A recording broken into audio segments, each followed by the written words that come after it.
പുതിയ വീഡിയോയിലേക്ക് എല്ലാവർക്കും സ്വാഗതം. നമ്മളിന്ന് നോക്കാൻ പോകുന്നത് 2025 ജനുവരി മാസത്തിലെ കറണ്ട് അഫയേഴ്സ് ആണ്. ആദ്യത്തെ കുറച്ച് ചോദ്യങ്ങൾ നമുക്കിന്ന് പരിചയപ്പെടാം. ഒന്നാമത്തെ ചോദ്യം, സ്കൂൾ കുട്ടികളുടെ എല്ലാ വിവരങ്ങളും രക്ഷിതാക്കൾ അറിയുന്നതിന് കേരള പൊതുവിദ്യാഭ്യാസ വകുപ്പ് തയ്യാറാക്കിയ ആപ്ലിക്കേഷൻ സമ്പൂർണ്ണ പ്ലസ്. അപ്പോൾ സ്കൂൾ കുട്ടികളുടെ എല്ലാ വിവരങ്ങളും രക്ഷിതാക്കൾ അറിയുന്നതിന് കേരള പൊതുവിദ്യാഭ്യാസ വകുപ്പ് തയ്യാറാക്കിയ ആപ്ലിക്കേഷനാണ് സമ്പൂർണ്ണ പ്ലസ്. അടുത്ത ചോദ്യം, ഇൻ്റർനെറ്റ് മൊബൈൽ അടിമത്തത്തിൽ നിന്ന് കുട്ടികളെ മോചിപ്പിക്കുന്നതിന് കേരള പോലീസിൻ്റെ നേതൃത്വത്തിൽ നടന്നുവരുന്ന പദ്ധതിയാണ് DDAD. ഇൻ്റർനെറ്റ് മൊബൈൽ ഫോൺ അടിമത്തത്തിൽ നിന്ന് കുട്ടികളെ മോചിപ്പിക്കുന്നതിന് കേരള പോലീസിൻ്റെ നേതൃത്വത്തിൽ നടന്നുവരുന്ന പദ്ധതിയാണ് DDAD.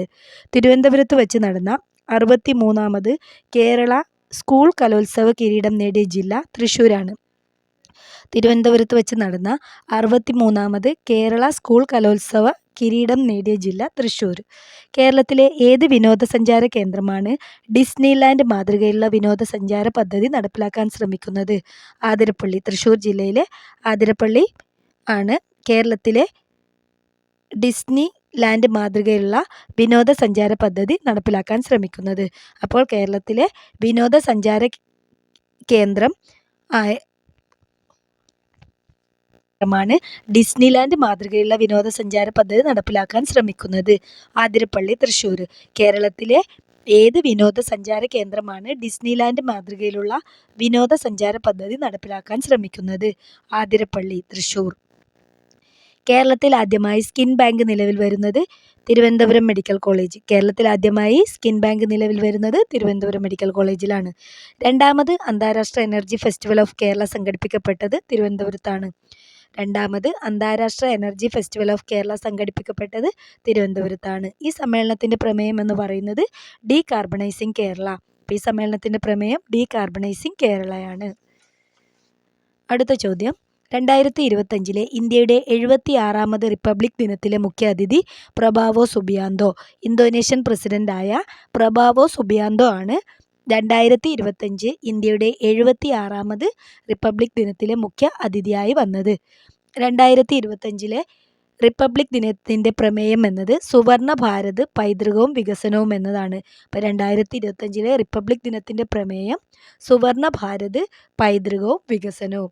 അതുപോലെ തന്നെ 2024 പ്രമേയം എന്ന് പറയുന്നത് വികസിത ഭാരതം. അപ്പോൾ 2024 പ്രമേയം വികസിത ഭാരതം, അതും കൂടി ഓർത്തു വച്ചോണേ.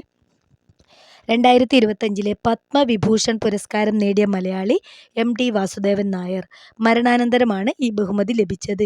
അപ്പം 2025 പത്മവിഭൂഷൺ പുരസ്കാരം നേടിയ മലയാളി MT വാസുദേവൻ നായരാണ്. അപ്പോൾ ഒന്നുകൂടി, 2025 പത്മവിഭൂഷൺ പുരസ്കാരം നേടിയ മലയാളിയാണ് MT വാസുദേവൻ നായർ. മരണാനന്തരമാണ് അദ്ദേഹത്തിന് ഈ ബഹുമതി ലഭിച്ചത്. അടുത്ത ചോദ്യം, 2025 പത്മഭൂഷൺ പുരസ്കാരം നേടിയ മലയാളികൾ PR ശ്രീജേഷും ജോസ് ചാക്കോ പെരിയപുരവുമാണ്. അപ്പം 2025 പത്മഭൂഷൺ പുരസ്കാരം നേടിയ മലയാളികളാണ് PR ശ്രീജേഷ് ആൻഡ് ജോസ് ചാക്കോ പെരിയപുരം. ഇപ്പം കേരളത്തിലെ ആദ്യ ഹൃദയം മാറ്റിവയ്ക്കൽ ശസ്ത്രക്രിയ 2003 എറണാകുളം മെഡിക്കൽ ട്രസ്റ്റ് ഹോസ്പിറ്റലിൽ വെച്ച് നടത്തിയ സർജനാണ് ജോസ് ചാക്കോ പെരിയപുരം. ഇപ്പോൾ കേരളത്തിലെ ആദ്യ ഹൃദയം മാറ്റിവെക്കൽ ശസ്ത്രക്രിയ 2003 എറണാകുളം മെഡിക്കൽ ട്രസ്റ്റ് ഹോസ്പിറ്റൽ വെച്ച് നടത്തിയ വ്യക്തിയാണ് ജോസ് ചാക്കോ പെരിയപുരം. ജോസ് ചാക്കോ പെരിയപുരം. 2025 പത്മശ്രീ പുരസ്കാരം നേടിയ മലയാളികൾ IM വിജയനും ഡോക്ടർ K ഓമനക്കുട്ടി അമ്മയുമാണ്. അപ്പോൾ 2025 പത്മശ്രീ പുരസ്കാരം നേടിയ മലയാളികൾ IM Vijayan and doctor K ഓമനക്കുട്ടി അമ്മ. കേരളത്തിലെ പ്രമുഖ സംഗീതജ്ഞയാണ് ഡോക്ടർ K ഓമനക്കുട്ടി അമ്മ. 2025 ജനുവരി 21 മുഖ്യമന്ത്രി ഉദ്ഘാടനം ചെയ്ത കേരളത്തിൻ്റെ ദുരന്ത സാധ്യതാ മുന്നറിയിപ്പ് സംവിധാനമാണ് കവച്. 2025 ജനുവരി 21 മുഖ്യമന്ത്രി ഉദ്ഘാടനം ചെയ്ത കേരളത്തിൻ്റെ ദുരന്ത സാധ്യതാ മുന്നറിയിപ്പ് സംവിധാനമാണ് കവച്. കേരളത്തിലെ ആദ്യ വിമാന കമ്പനി എയർ കേരളയാണ്. കേരളത്തിലെ ആദ്യ വിമാന കമ്പനി എയർ കേരള. ഇതിൻ്റെ പ്രവർത്തന കേന്ദ്രം എന്ന് പറയുന്നത് കൊച്ചിയാണ്.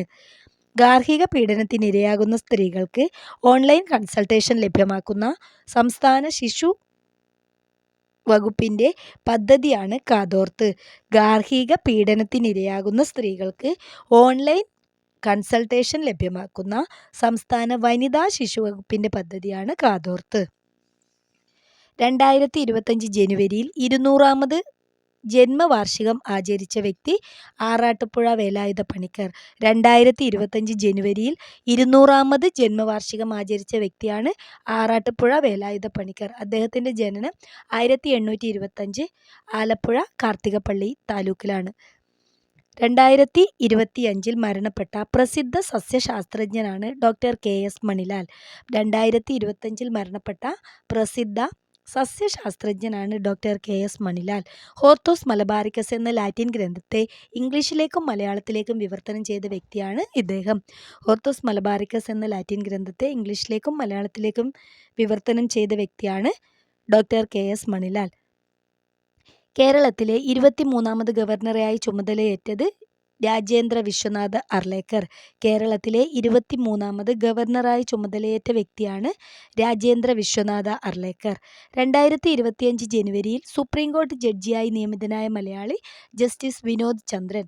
2025 ജനുവരിയിൽ സുപ്രീം കോടതി